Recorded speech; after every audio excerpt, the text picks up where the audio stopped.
guys, Jason from Thrive Endurance. Here we are at 3 months on the plant-based diet.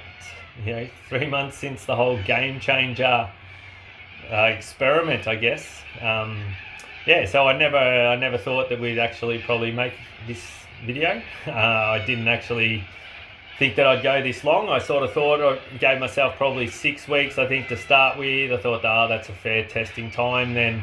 Then I sort of went, 8 weeks is Christmas, and that'll give me a chance to, a little bit of self-reward.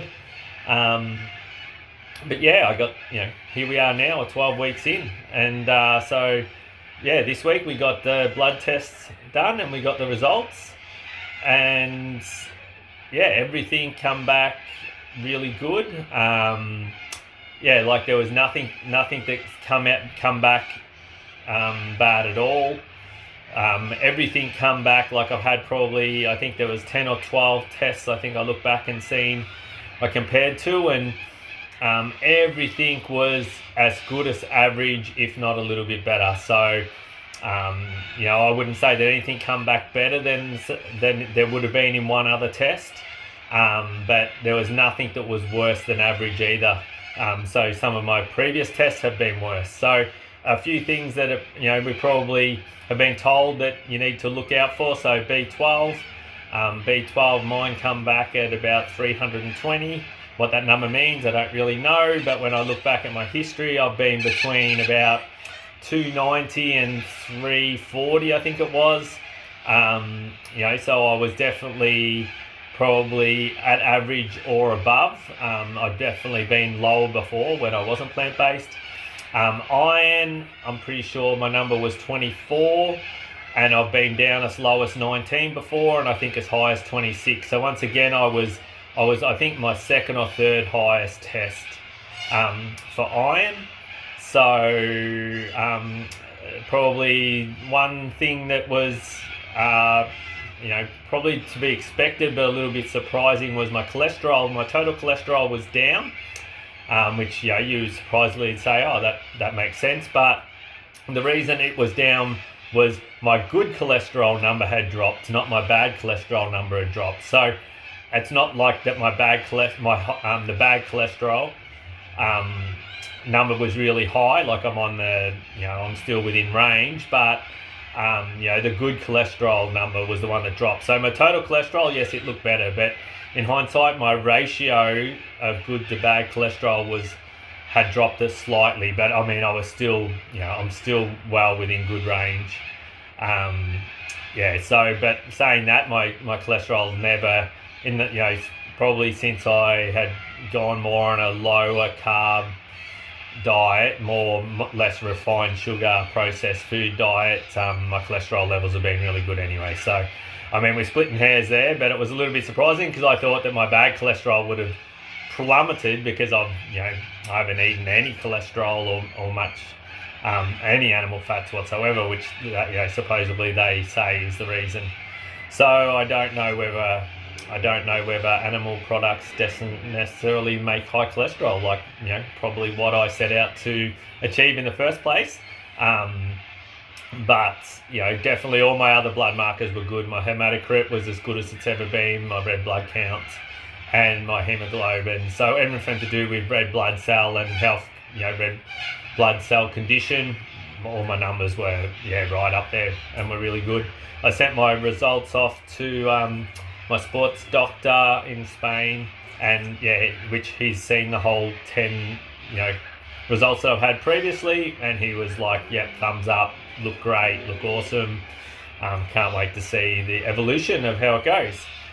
So I just thought I'd just give basically a bit of a debrief on the last 3 months and what I actually think, because that was the idea of the whole experiment in the first place. Because basically I just thought that it wasn't, it was, doesn't matter which diet it is, as long as you're cutting out the junk food, I think that's the key. So my energy levels and stuff, I like they've been good, but I also do think once I've cut out refined sugar, maybe 3 or 4 years ago, I don't have the mood swings, I don't get as tired as much from training anymore. I'm pretty consistent. So I don't think much has changed there. But saying that, I haven't dropped off. I feel good, so I haven't lost anything either. The next one, when we go with the bloods, the bloods have come back good. So I don't actually think, as in health, I don't think I've lost it all. I think if anything, I'm as good or a little bit better as I've been. But saying that, I also do think that it's because I have eaten pretty well.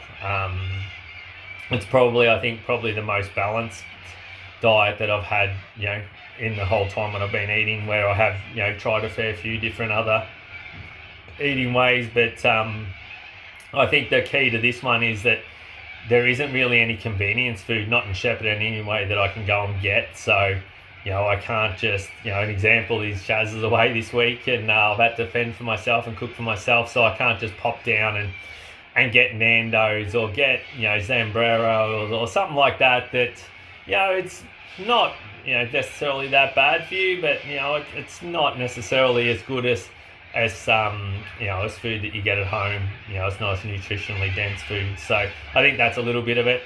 I definitely think health-wise I'm pretty good as well. Like, I've been 12 weeks now and I've lost 6 kilos, but it's actually probably been the most slowest evolution of weight. It's like been exactly half a kilo every single week and basically half a centimetre every single week. So at first I was like, oh, this is crap, it's doing nothing. I'm the heaviest I've ever been. I've only lost 2 kilos in 4 weeks, but it's been 12 weeks now and I've lost 6, and I'm consistently just dropping half a kilo every week. So it'll be actually good to see where it stops. We're generally 73. I'm at 76 now. 73 is the mark where I start to, it's hard to get past there. So we'll see. We'll go for another, in 6 weeks' time, and it'll probably might have dropped back down to there, and we'll see if it keeps dropping or whether it stays the same. Still at 73. I think I could, get well below that and not be, and not be underweight. So,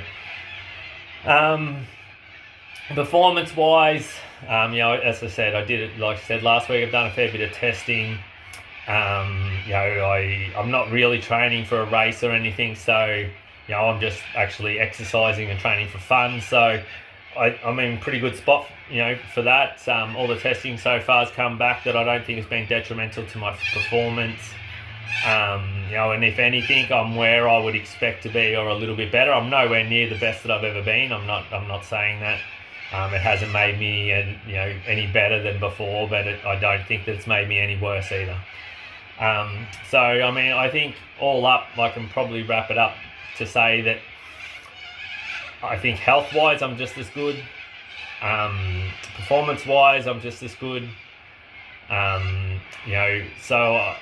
I don't actually think it's been detrimental. So, but the two things that I would say that the reason why I have stuck to it and I'm going to continue to go is one is I've tried everything when it's come to gut health. So, even when I've been pretty good, I've never really had really amazing gut health. I've tried kombucha, I've tried bone broths, and I've tried making yogurts, and I've tried kimchis, and I've, anything that you've read in a gut health book, I've actually tried. And when I say I've tried it, I've taken them for 1 year, not for 2 or 3 weeks, and nothing's had really great results. I've tried cutting out dairy, I've tried cutting out gluten, I've tried, everything's got the magic bullet, and I've tried them all, and I've never really had good responses. Generally, my digestive system, I'll be bloated for 2 days of probably 10, and for 2 days out of 10 I'll be constipated, and then for 4 days I'll be normal. So I think it took me about 6 weeks to kind of adapt to it. Before that, my guts was a little bit funny, but definitely after 8 weeks, I could say the last 4 weeks I've been the most regular that I have ever been. I don't know whether it's amazing, whether it'll get better still, but it's definitely the best that I've, most regular that I've ever been, that I can ever remember in my life. So I would, I'd sort of say I haven't gone through, I'd say for the last 4 weeks I've just been the exact same every day, And I've probably, there's hasn't been a day that I haven't had bowel movements, and generally it's probably two. And when you talk about stool charts and stuff, like every time I've been now for the last 4 weeks, I would say it's been the exact same. Where I definitely wouldn't have that in a normal week. So yeah, if you've ever had any problems with gut health for that, I think it's probably worth having a go at, because it's been really good for me. And the other one is the inflammation. So I definitely think there's something there with my shoulder. I just did a 3K swim tonight. I did 3 proper swim sets where I was swimming last week. I could literally say that my shoulder's pain-free, and 12 weeks ago I didn't actually really think I was ever going to swim again. Like, I kind of given up on triathlon, didn't think it was going to happen. So yeah, like now I'm actually wanting to actually do a race and look at doing something to sort of put it to the test to see where I'm at. I might do a sprint on the weekend, but I'm definitely not race fit. So that's not going to be a true representative. I need a few races under the belt to get that race fitness back up. But all in all, I can definitely, from my experience, and I'm no doctor or whatever, but I can definitely say I think if you do it right, and you look into it and you make sure you're just not taking out and you're replacing, I think it's I think there's potential there, and maybe it's an individuality person thing, but I definitely don't think that anyone can turn around and say no, you can't do it, which I would have probably, I don't know whether I would have said you couldn't do it. I thought it could be done, but I thought it would have been pretty hard, but it hasn't actually been as hard as what I thought. Saying that, I'm going to potentially continue along, because I've actually, I think I've seen health benefits for myself. So, that's why I'm doing it. I'm not trying to prove a point. I'm not trying to do anything else. But, if you're thinking about it, I'd say go out there and give it a go. And I reckon within 4 or 6 weeks, you'll know. That's sort of about how long it took for me to actually see the changes. The first 2 or 3 weeks, it was definitely didn't, if anything, I was a believer of all the debunks, because I'm like, I don't really, my guts is crap, this is that, but then it all come, it all sort of evened out. So 3 months, enjoying it. So don't be scared. Don't listen to the hype about it, but don't listen to the knockers either. I think go do what I did if you want to have a crack. Go get some bloods done, go check for yourself, go do some trials on yourself, and then go back and check it just to make sure. Don't just go out there willy-nilly, take all this food out and potentially end up sick. But I don't think you will. I think you'll enjoy it, and I think you might end up feeling like you're thriving. So alright guys, that's my 3-month update. Enjoy. See yous. Later.